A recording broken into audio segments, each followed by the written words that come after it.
All right.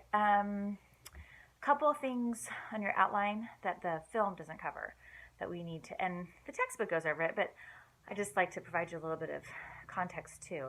So that's the Wilmot Proviso is under the U.S.-Mexican War, and then we need to talk about the Compromise of 1850 with California. Um, so the Wilmot Proviso, this isn't a real big thing. It's just one of those things in history that kind of like foreshadows, right? Like we can see looking back, like that's where we were headed, right? So what happens with the Wilmot Proviso? Two things: is this is a it's in Congress, and it was a bill it was added to a bill that was going to fund the U.S. Mexican War, and it said that any territory that is acquired from Mexico as a result of this war, that territory will be closed to slaves. It'll be free territory.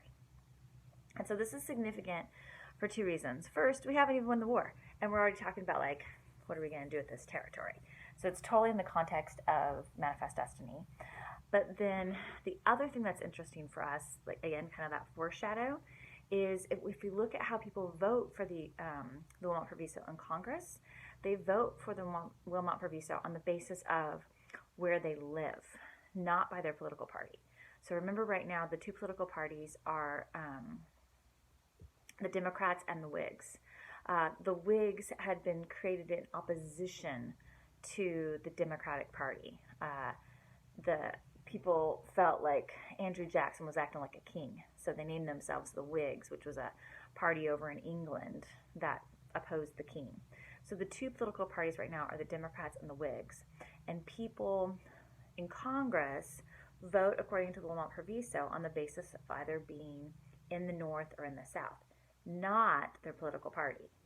So again, if somebody was a Democrat in the North, they voted for the Wilmot Proviso because they didn't want slavery to expand. If they were a Democrat in the South, they voted against it. And so this is telling to us, because it tells us that the two-party system is going to probably splinter, it's going to probably break. And we'll see that happen with the Kansas-Nebraska Act that's coming up soon. So the other part that comes out of the U.S.-Mexican War is when California is taken, gold's discovered almost like that. Thousands of people pour into California, so California can really quickly become a state. But there's a hitch because it's going to be a free state. And so there's not another territory that can enter soon that would be a slave state. So we wouldn't have that balance. So the compromise that's worked out, there's four parts. First, California can come in as a free state. But if California gets to come in as a free state, the remaining territory from the U.S.-Mexican War will be determined according to popular sovereignty. And that means that the people in that territory are going to get to decide if it's going to be free or slave. So first, California comes in as a free state. Second, to balance out California as a free state, any remaining territory from the U.S.-Mexican War will be determined according to popular sovereignty. Third, some Congress people, when they show up in Washington, D.C., don't like that there are like slave auctions like literally happening on the stairs of Congress. So third, the slave trade will be outlawed in Washington, D.C. Not slavery, but just the trade. But in exchange for outlawing the slave trade in Washington, D.C., the slave state supporters, they get a stricter fugitive slave law. And the stricter fugitive slave law is going to kind of backfire because it's going to make Northerners think about slavery in ways they hadn't before.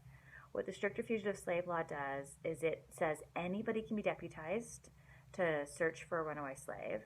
And again, Northerners might not even be thinking about slavery, but they don't want someone telling them they have to go search for a fugitive slave. And then two, the stricter fugitive slave law set up a board. And so if the slave was caught, they have to be brought before this board, and it would have to be proven that this person was in fact a slave. But black people can't speak in court, and all the white person needs is the word of another white person. And if the board decides that the person is in fact a slave, the board gets paid $10. If they decide that the person is not a slave, they get $5. apparently there was more paperwork if the person was in fact a slave.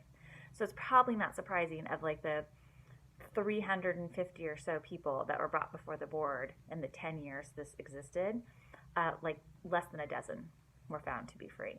And so this kind of gets Northerners thinking about slavery. They see this in ways they hadn't before, and in that way, the stricter fugitive slave law is going to kind of backfire. It's going to push us closer to war.